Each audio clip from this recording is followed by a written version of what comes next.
الحمد لله رب العالمين وأشهد أن لا إله إلا الله وحده لا شريك له وأشهد أن محمدا عبده ورسوله. Mes honorables frères et sœurs, il y a maintenant plus de 1400 ans, comme vous le savez, il y avait un peuple, le peuple des Arabes, et pas que d'ailleurs. Mais parmi eux, la grande majorité d'entre eux était un peuple très dur, ni foi, ni loi. Beaucoup d'entre eux, des sauvages, et pas que d'ailleurs. Regardez l'histoire et revenez en arrière et vous verrez que beaucoup de peuples étaient très sauvages. Et parmi ces peuples, il y avait le peuple des Arabes. Ils adoraient tout et n'importe quoi, ils adoraient des statues, ils étaient très violents, ils enterraient leurs filles vivantes. Vous imaginez ?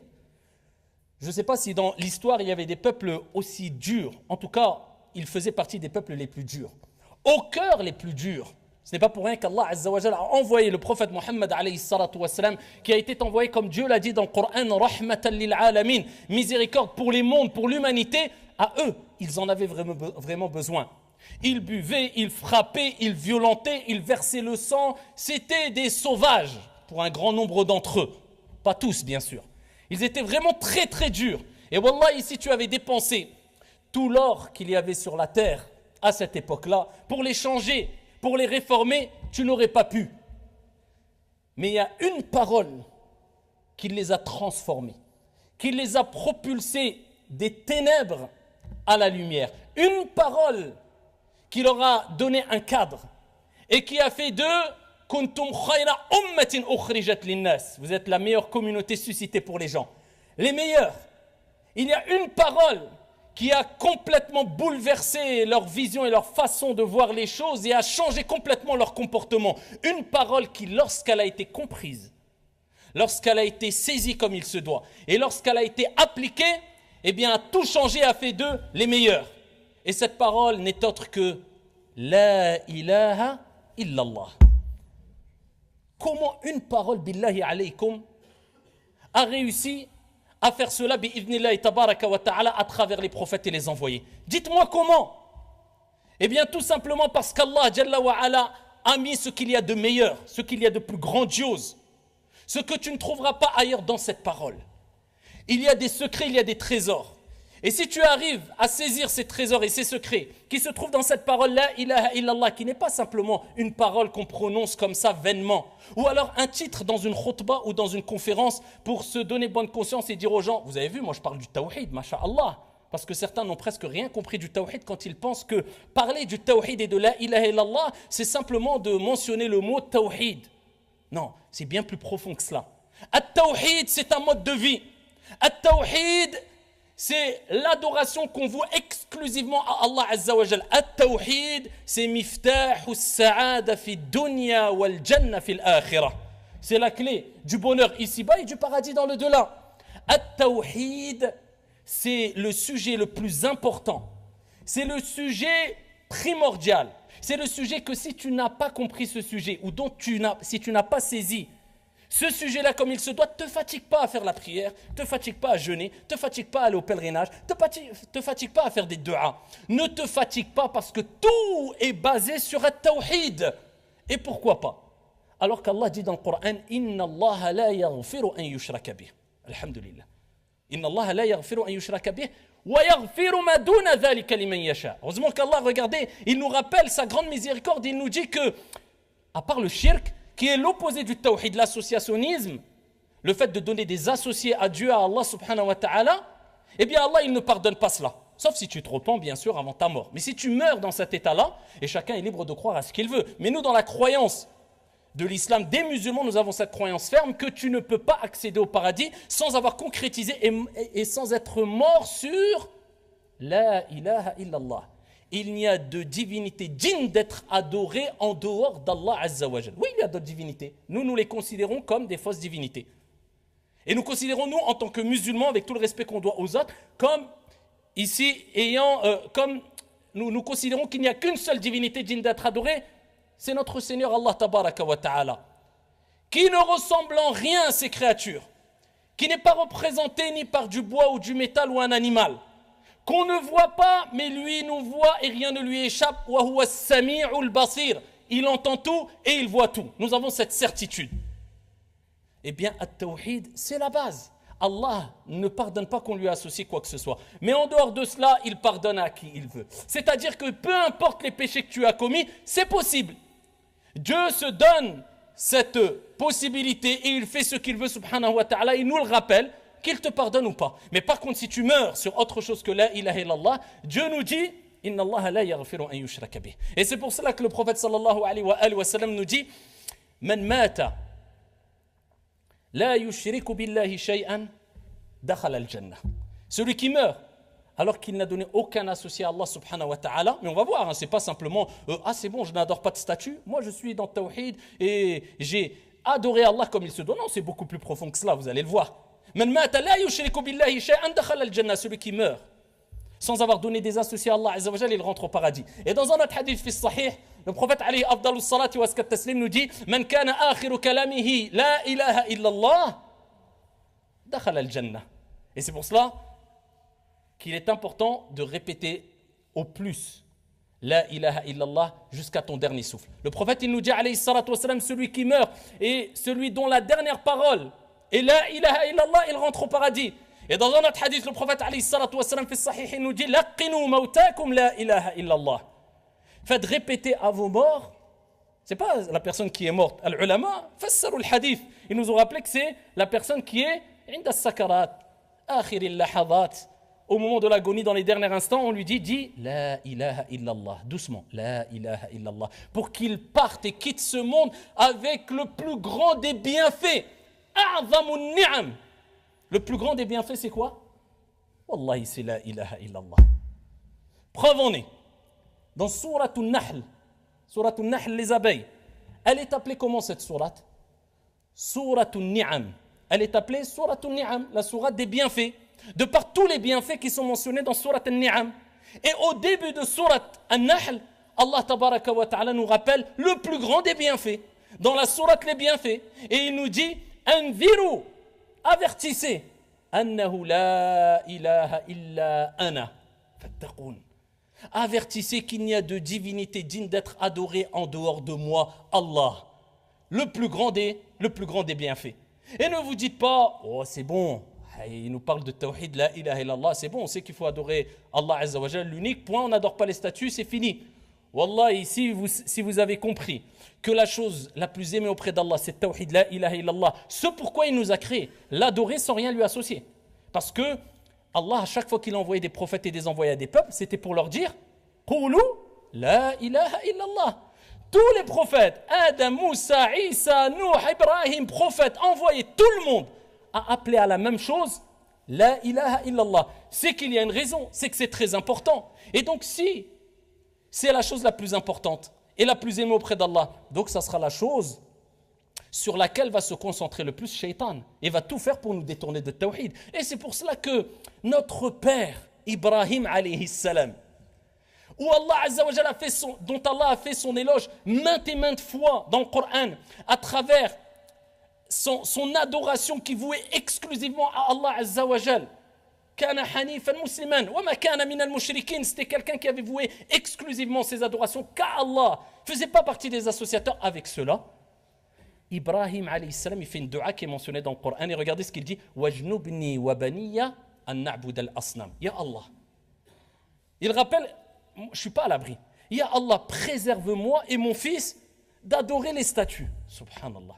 Donc si Ibrahim alayhi salam disait ya Allah, préserve-moi de ne pas tomber dans le shirk, j'ai peur de tomber dans le shirk, il craignait cela, comment nous on va être trop sûrs de nous et nous dire ouais c'est bon, il n'y a pas d'inquiétude, parle-moi d'autre chose. C'est le sujet le plus important et c'est la chose la plus essentielle et qui te permettra de goûter au bonheur dans le delà, mais ici-bas aussi, comme on va le voir bi'idhnillahi tabaraka wa ta'ala. Et les mérites de Tawhid et de la concrétisation du Tawhid sont énormes. Ils sont énormes. Permettez-moi de continuer sur cette lancée avec le grand mérite de la ilaha illallah. On a dit celui dont la dernière parole est la ilaha illallah, dakhala al-jannah. Mais attention, c'est celui qui l'a dit khalisan lillahi azza wa jalla, avec sincérité. Al-ulama, ils sont unanimes sur le fait qu'il a compris le sens. Et on va le voir son sens rapidement. Et qu'il a mis en application, il a vécu avec le tawhid, avec l'unicité d'Allah. Pas toi tu dis la ilaha illallah Et après, quand tu vas dbah, fi sabilillah, faire un sacrifice le jour de l'Eid, tu vas dire c'est pour Sidi Foulan. Alors qu'Allah dit dans le Coran, fasalli li rabbika wanhar. Et prie pour ton Seigneur et sacrifie pour qui? Pour Allah. Tu dis Bismillah, pas Bismillah, Sidi Foulan ou la Sidi Allan ou la. Allah dit dans le Coran, Qul inna salati wa nusuki wa mahyaya wa mamat liman? Lillahi rabbil alamin. Dis, ma vie, ma mort, Qul inna salati wa nusuki, ma prière, mes actes de dévotion, ma vie et ma mort ne sont que pour Allah Azza wa Jal, Seigneur des mondes. Donc, tu concrétises vraiment le tawhid. Eh bien, celui qui a concrétisé vraiment le tawhid, il a vécu avec l'unicité d'Allah subhanahu wa ta'ala, on va le voir un peu plus dans les détails, regardez le mérite. Parmi les mérites, eh bien, le prophète alayhi salatu wa sallam fi sahih, il nous dit qu'au jour de la résurrection, eh bien, Allah tabaraka wa ta'ala apportera une personne qui aura 99 registres de sayyi'at, de ma'asi, de dhunub, de péché. 99. Et ils disent chaque registre, eh bien, tu peux regarder jusqu'à l'horizon, tu vois les registres. 99.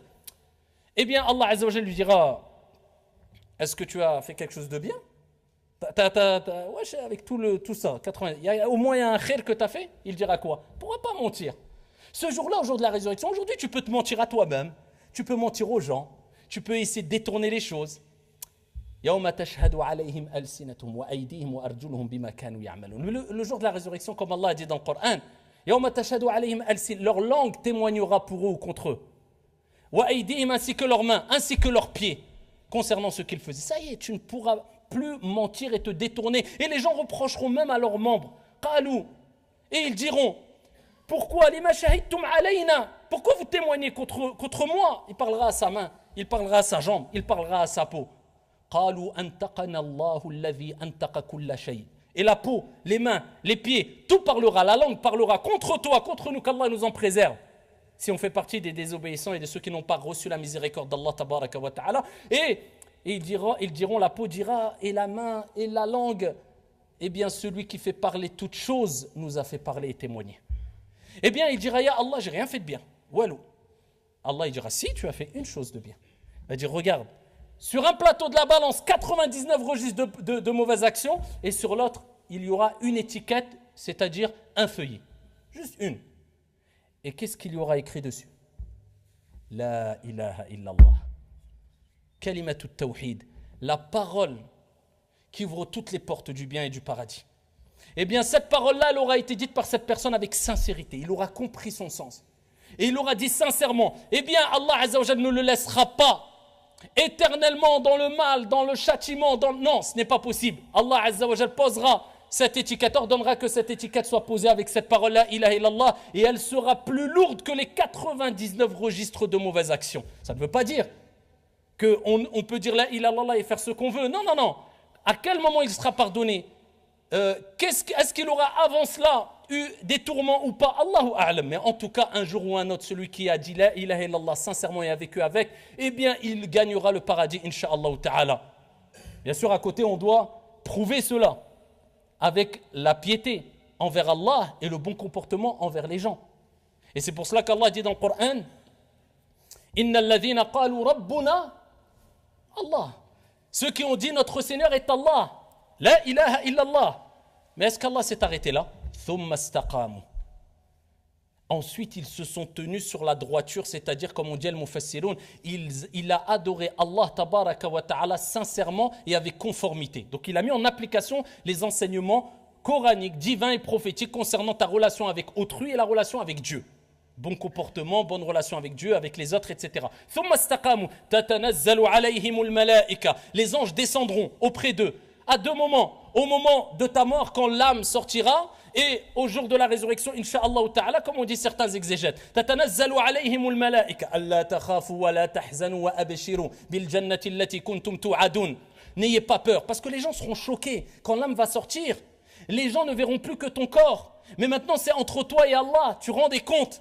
Plus personne ne pourra t'aider, ni le médecin, ni le chirurgien, ni ton père, ni ta mère, ni ton ami, ni ton compte bancaire, ni rien. Toi, Allah et tes actions. Beaucoup seront choqués. Mais les anges viendront rapidement et diront, Allah takhafu wa la tahzanun. Ne vous attristez pas et n'ayez pas peur. Nahnu awliya'ukum fil hayati dunya. Nous sommes vos alliés ici-bas. Et ici, on vous annonce al-Jannah, le paradis. Nahnu awliya'ukum fil hayati dunya wa fil akhirah. Et ainsi que dans l'au-delà. Donc, on comprend qu'il y a al-istiqama. On doit mettre en application cela. At-tawhid, at-tawhid. Moussa alayhi salam, comme il est relaté dans le hadith rapporté par Ibn Hibban et d'autres. Regardez l'importance de tawhid. Il demande à Allah, il fait une dua. C'est le prophète alayhi salatu wasalam qui nous dit cela. Il nous dit Moussa alayhi salam a demandé à Allah. Il dit à Allah, accorde-moi un dhikr, une invocation. Il voulait quelque chose de spécifique à lui, que je dirais. Alors, on peut s'imaginer qu'Allah lui donne une belle et grande invocation assez compliquée, complexe, particulière, réservée à Moussa alayhi salam et qu'il dira, il voulait quelque chose de particulier. Les prophètes, les envoyés, les pieux et les vertueux voulaient se rapprocher au mieux d'Allah tabaraka wa ta'ala et chercher tous les moyens les plus intelligents pour y parvenir. Allah lui a dit, Qul, ya Moussa, la ilaha illallah. Il lui a dit, dis la ilaha illallah. Moussa alayhi salam, il a dit à Allah, tout le monde, tous tes serviteurs disent la ilaha illallah. Il voulait quelque chose de particulier. Allah lui a rajouté qu'il n'y a rien de plus particulier, extraordinaire, grandiose que la ilaha illallah. Il dit, oh Moussa, il dit, si tu plaçais les 7 cieux et ce qu'ils contiennent, ainsi que les 7 terres et ce qu'ils contiennent sur le plateau d'une balance, et dans l'autre plateau tu plaçais la ilaha illallah, le plateau où est placé la ilaha illallah serait plus lourd que les 7 cieux et ce qu'ils contiennent, ainsi que les 7 terres. La ilaha illallah. Recommandation d'Allah subhanahu wa ta'ala à Moussa alayhi salam. Et rien d'étonnant que quand on entend que Yunus alayhi salam se retrouve dans ce grand poisson, la baleine, et qu'il reconnaît ses torts, et qu'il dit La ilaha illa ant, subhanak, inni kuntu min al-zalimin. Il dit quoi? Il n'y a de divinité digne d'être adorée que toi, ya Allah. Gloire à toi. Et il reconnaît, toujours la modestie. Le croyant, il est modeste vis-à-vis d'Allah, humble, et vis-à-vis des gens. C'est celui qui réussira, ce n'est pas celui qui s'enfle d'orgueil et se prend pour je ne sais qui. Et qu'il a oublié qu'il a été créé de terre et qu'il retournera dans la terre. Ici, il a dit, je reconnais, j'ai été certes parmi les injustes. Allah Azza wa Jalla, après cette invocation, Allah l'a secouru. Et le prophète alayhi salatu wa salam nous dit, il n'y a pas une personne qui invoque Allah Azza wa Jalla par ce dhikr, sans qu'Allah accepte son invocation. C'est-à-dire que quand tu vas rappeler, mentionner la parole qui est quelque part, la ilaha illallah, la parole d'unicité, et bien, dua, elle va être acceptée. C'est la clé de l'exaucement des invocations. Le prophète dit, toute personne qui dit, comme a dit Yunus alayhi salam, la ilaha illa ant, il n'y a de divinité digne d'être adoré que toi, ya Allah, subhanak, gloire à toi, inni kuntu min al-zalimin, j'ai été certes parmi les injustes, eh bien l'invocation qu'il fera sera exaucée bi'idnillahi tabaraka wa ta'ala. Et at-tawhid ayyuha al-akhyar, ce n'est pas, comme j'ai dit précédemment, simplement une parole qu'on prononce vainement, mais on doit vivre avec. C'est-à-dire que quand je prie que pour Allah. Quand je sacrifie, pas pour un pieux, saint, vertueux ou je ne sais qui, ou pour un djinn ou je ne sais quoi, non. Fasalli li rabbika wanhar. Que pour Allah tabaraka wa ta'ala. Lillahi wahdahu subhanahu wa ta'ala. C'est pour cela qu'Allah nous a créés. Quand j'invoque, wa idha sa'alta fas'ali, fas'alillah. Je ne demande pas à quelqu'un qui est enterré, ya moulay fulan, is'alillah an yamunna alayya bi kada wa kada. Subhanallah. Wa idha sa'alaka ibadi anni fa inni qarib. Ujibu da'wat ad-da'i idha da'an. Et lorsque mon serviteur t'interroge sur moi, je suis proche. Allah, il te dit, invoque-moi, moi, je t'ai créé pour. Et c'est ça, tawhid. C'est pas simplement, je n'adore pas des statues, non. Quand je demande, je ne demande qu'à Allah. Quand je prie que pour Allah. Quand je sacrifie que pour Allah Azza wa Jal. Quand j'invoque que mon Seigneur Tabaraka wa Ta'ala. Quand je place ma confiance, eh bien je ne la place qu'en Dieu, qu'en mon Seigneur Tabaraka wa Ta'ala. Quand je ne demande qu'à Allah. Bien sûr, on peut demander à des humains de l'aide, etc. Mais tu ne peux pas demander à des humains une chose qui, seul Allah peut te l'accorder. Par exemple, tu es au milieu de la mer, tu es dans un bateau échoué, personne ne peut t'aider, tu vas dire « Oh, Sidi Foulen » ou tu vas appeler ta maman ou ton papa ou je ne sais qui. Là, c'est du shirk. Tu as mis au même degré la personne que tu invoques et Allah Azza wa Jal en considérant qu'elle peut t'apporter secours comme Allah peut t'accorder secours. Et ça, c'est le grand shirk. Shirkul akbar, qui fait sortir de l'islam. Donc quand tu demandes qu'à Allah Azza wa Jal. Et combien et ô combien de gens qui se disent musulmans sans le savoir quelquefois sortent de l'islam parce qu'ils ont commis un acte clair, sans ambiguïté, qui les font sortir de l'islam car ils se sont opposés complètement au tawhid. Alors attention, on n'a pas à agir comme certains égarés qui ne connaissent même pas ahkam ou l'istijmar ou l'istinja et qui ne savent même pas ils ne connaissent même pas 20 hizb du Coran et qui ne connaissent même pas 500 ou 1000 hadiths par cœur et qui viennent et qui jouent les grands mouftis parce qu'ils ont regardé 2-3 vidéos sur internet, ils se sont fait avoir par shaitan et ils commencent à faire le takfir sur tout le monde. Kafir, mushrik, murtad, et allez on envoie, allez. Comme si quand il va être dans sa tombe, al-miskin, regardez shaitan comment il a bien réussi son travail avec beaucoup. Comme si Allah nous avait dit dans la tombe, eh bien comme Munkar et Nakir vont venir, ils vont te dire, que disais-tu de un tel? Est-ce qu'il était sorti de l'islam ou pas? Que disais-tu de tel hakim? Est-ce qu'il était sorti de l'islam ou pas? Que disais-tu de... Man rabbuk? Ma dinuk? Allah, il a rien dit le prophète, il n'a rien dit d'autre. Quel est ton Seigneur? Ta relation avec Allah? Toi, les autres, ils auront leur jugement. Quelle est ta religion? Que dis-tu de Muhammad alayhi salatu wassalam? Toi, Allah a dit Qu anfusakum wa ahlikum naran. Préservez vos personnes et vos familles du feu. Avant de t'occuper des autres et jouer au grand moufti pour sortir les gens de l'islam, attention et 1000 fois attention. Le prophète fait sahih, il nous dit alayhi salatu wassalam, celui qui dit à son frère Anta kafir, tu es mécréant, tu es sorti de l'islam, un des deux le devient. Soit tu avais bon, mais tu prends des risques. Qui t'a donné cette responsabilité de prendre des risques? Et tu es intelligent, pourquoi je vais prendre des risques? J'ai quoi à gagner? Eh bien le prophète il dit, si lui il ne méritait pas, toi c'est toi qui le mérites, c'est toi qui deviens mécréant. Parce que tu as rendu quelqu'un qui n'était pas mécréant, tu as jugé quelque part.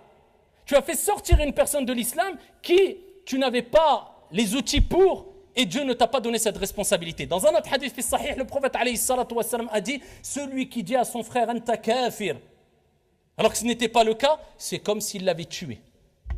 C'est comme s'il l'avait tué. Et ô combien sont les gens, et d'ailleurs à l'époque du prophète alayhi salatu wassalam, Dhul Khuwaysara, le premier khariji qui a pris le prophète alayhi salatu wassalam au nom de la piété, au nom de la justice, à l'époque du prophète, il dit à la meilleure des créatures, Ya Muhammad ittaqillah, crains Allah, il soit juste dans le partage du butin. Il dit ça au prophète alayhi salatu wassalam. Omar se lève, dit laisse-le, de lui sortira, de ses reins sortiront une génération des gens, il a décrit le khawarij. Ils liront le Coran, mais le Coran ne dépassera pas leur gorge.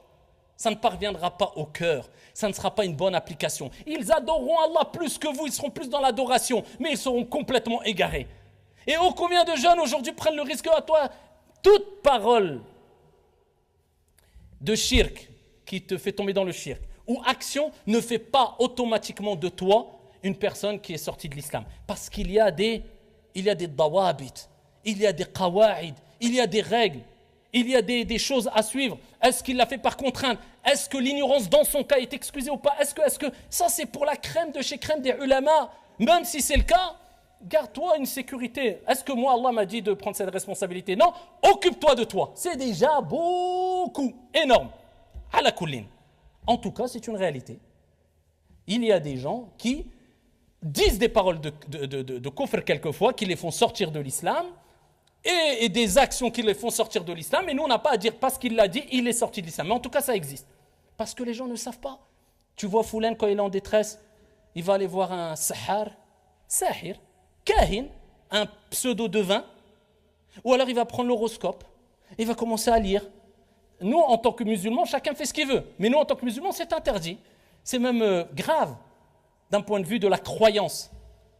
Car le prophète alayhi salatu wassalam nous dit Man ata kahinan aw arrafan fasaddaqahu bima yaqul faqad kafara bima unzila ala Muhammad sallallahu alayhi wa sallam. Celui qui va voir un devin, kahinan aw arrafan, un qui prétend connaître l'avenir, et il croit en ce qu'il dit. Tu crois en ce qu'il dit. Eh bien, tu avais cru en ce qui est descendu sur le prophète, le Coran, tu sors de l'islam. Et si tu vas le voir juste par curiosité ou tu entends mais tu n'y crois pas, eh bien dans un hadith ta prière sera refusée pendant 40 jours. Ce n'est pas de la rigolade. Moi, je ne vais pas voir un sahir, je ne vais pas demander à je ne sais qui, à je ne sais quoi. Je ne vais pas prendre des gris-gris, la main de Fatma et je mets une amulette, c'est bon. Et dès que quelqu'un te parle, tu lui fais comme ça. Comme si tu te croyais dans un dessin animé ou je ne sais quoi, un film de super-héros. Qu'est-ce que c'est que du métal? On retourne à l'époque de l'Jahiliya.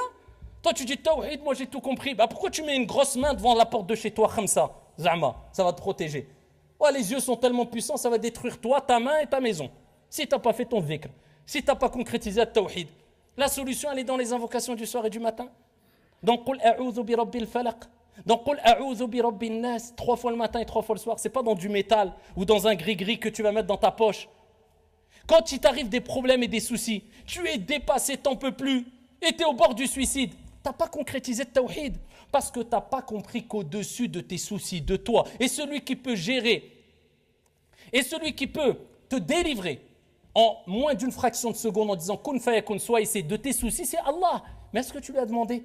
Est-ce que tu sais et tu as compris qu'Allah a dit la yukallifullahu nafsan illa wus'aha? Allah ne donne pas une âme une charge au-dessus de sa capacité. Est-ce que tu as compris que de toute manière Allah voit tout, c'est tout et il ne te surchargera pas d'une manière que tu ne pourras pas supporter? Lorsque tu te maries, lorsque tu divorces, lorsque tu vends, lorsque tu achètes, est-ce que tu mets en priorité je sais qu'Allah me voit, donc je ne triche pas, je mens pas, je ne trompe pas, je suis équitable, je suis juste. Ça c'est tawhid.